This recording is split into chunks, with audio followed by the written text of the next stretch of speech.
We've got we're on turn, actually, the topic of taxes. We have a question from Spencer Moss. Spencer?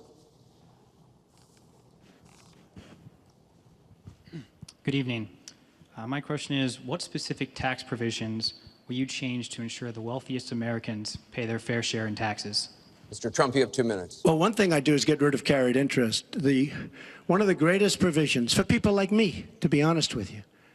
I give up a lot when I run because I knock out the tax code. And she could have done this years ago, by the way. She was a United States Senator. She complains that Donald Trump took advantage of the tax code. Well, why didn't she change it? Why didn't you change it when you were a senator? The reason you didn't is that all your friends take the same advantage that I do. And I do. You have provisions in the tax code that, frankly, we could change. But you wouldn't change it because all of these people give you the money so you can take negative ads on Donald Trump. And I say that about a lot of things. You know, I've heard Hillary complaining about so many different things over the years. Oh, we should have done this. But she's been there for 30 years. She's been doing this stuff. She never changed, and she never will change. She never will change. We're getting rid of carried interest provisions. I'm lowering taxes, actually, because I think it's so important for corporations, because we have corporations leaving, massive corporations and little ones. Little ones can't form.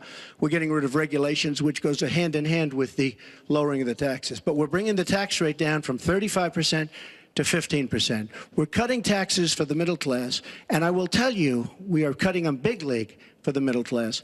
And I will tell you, Hillary Clinton is raising your taxes, folks. You can look at me. She's raising your taxes really high. And what that's going to do is a disaster for the country. But she is raising your taxes, and I'm lowering your taxes. That in itself is a big difference. We are going to be thriving again. We have no growth in this country. There's no growth. If China has a GDP of 7%, it's like a national catastrophe. We're down at 1%. And that's like no growth. And we're going lower, in my opinion. And a lot of it has to do with the fact that our taxes are so high, just about the highest in the world. And I'm bringing them down to one of the lower in the world. And I think it's so important, one of the most important things we can do. But she is raising everybody's taxes massively. Secretary Clinton, you have 2 minutes. The question was, what specific tax provisions will you change to ensure the wealthiest Americans pay their fair share of taxes? Well, everything you've heard just now from Donald is not true. I'm sorry I have to keep saying this, but he lives in an alternative reality. And it is sort of amusing to hear somebody who hasn't paid federal income taxes in maybe 20 years talking about what he's going to do. But I'll tell you what he's going to do. His plan will give the wealthy and corporations the biggest tax cuts they've ever had, more than the Bush tax cuts by at least a factor of 2. Donald always takes care of Donald and people like Donald, and this would be a massive gift. And indeed, the way that he talks about his tax cuts would end up raising taxes on middle-class families, millions of middle-class families. Now, here's what I want to do. I have said nobody who makes less than $250,000 a year, and that's the vast majority of Americans, as you know, will have their taxes raised, because I think we've got to go where the money is. And the money is with people who've taken advantage of every single break in the tax code. And yes, when I was a senator, I did vote to close corporate loopholes. I voted to close, I think, one of the loopholes he took advantage of when he claimed $1 billion loss that enabled him to avoid paying taxes. I want to have a tax on people who are making $1 million. It's called the Buffett rule. Yes, Warren Buffett is the one who's gone out and said somebody like him should not be paying a lower tax rate than his secretary. I want to have a surcharge on incomes above $5 million. We have to make up for lost times because I want to invest in you. I want to invest in hardworking families. And I think it's been unfortunate, but it's happened, that since the Great Recession, the gains have all gone to the top. And we need to reverse that. People like Donald, who paid 0 in taxes, 0 for our vets, 0 for our military, 0 for health and education. That is wrong. Thank you, and we're Secretary. going to make sure that nobody, no corporation and no individual can get away without paying his fair share to support our country. Mr. Trump, I want to give you the chance to respond. Sure. I just want to tell our viewers what she's referring to. In the last month, taxes were the #1 issue on Facebook for the first time in the campaign. The New York Times published 3 pages of your 1995 tax returns. They show you claimed a $916 million loss, which means you could have avoided paying personal federal income taxes for years. You've said you pay state taxes, employee taxes, real estate taxes, property taxes. You have not answered, though, a simple question. Did you use that $916 million loss to avoid paying personal federal income taxes for years? Of course I do. Of course I do. And so do all of her donors, or most of her donors. I know many of her donors. Her donors took massive tax write-offs. So have a you lot not of paid my personal federal income taxes? A lot of my write-off was depreciation and other things that Hillary, as a senator, allowed. And she'll always allow it because the people that give her all this money, they want it. That's why. See, I understand the tax code better than anybody that's ever run for president.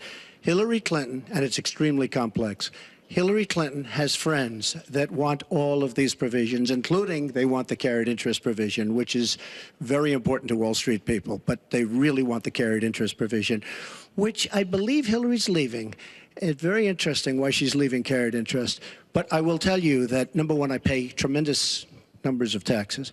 I absolutely used it, and so did Warren Buffett, and so did George Soros, and so did many of the other people that Hillary is getting money from. Now, I won't mention their names because they're rich, but they're not famous, so we won't make them famous. Can you say how many years you have avoided paying personal federal income taxes? No, but I pay tax, and I pay federal tax, too.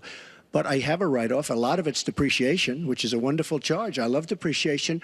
You know, she's given it to us. Hey, if she had a problem, for 30 years she's been doing this, Anderson. I say it all the time. She talks about health care. Why didn't she do something about it? She talks about taxes. Why didn't she do something about it?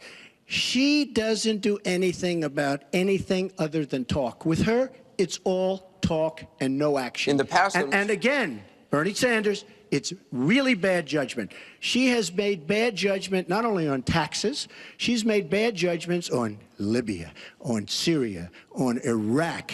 I mean, her and Obama, whether you like it or not, the way they got out of Iraq, the vacuum they've left, that's why ISIS formed in the first place. They started from that little area, and now they're in 32 different nations, Hillary. Congratulations. Great job. I want you to be able to respond, Secretary Clinton.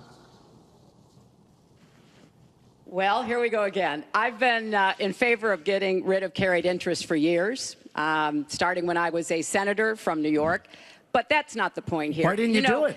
Why didn't you do it? Allow her to respond. Because I was a senator with a Republican president. Oh, really? I will be the you president. You could have done it. If you were an effective, if you were an effective senator, you could have done it. If you were an effective senator, you could have done it. But you were not an effective Please allow her to senator. respond. She didn't interrupt you. You know, under our Constitution, presidents have something called veto power.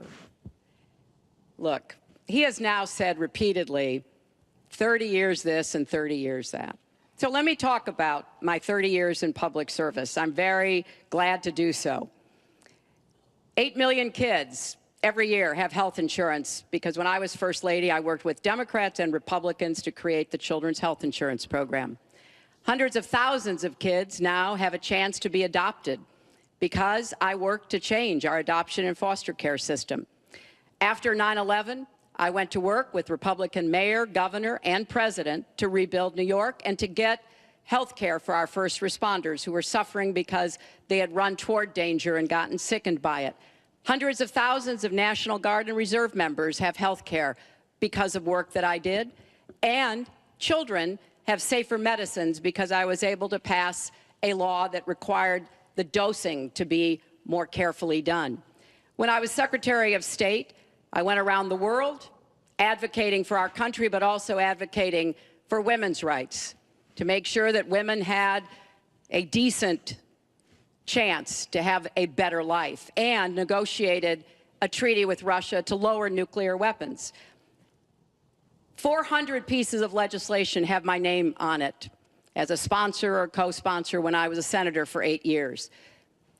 I worked very hard and was very proud to be reelected in New York by an even bigger margin than I had been elected the first time. And as president, I will take that work, that bipartisan work, that finding common ground, because you have to be able to get along with people to get things done in Washington. Thank you, Secretary. And I've proven that I can.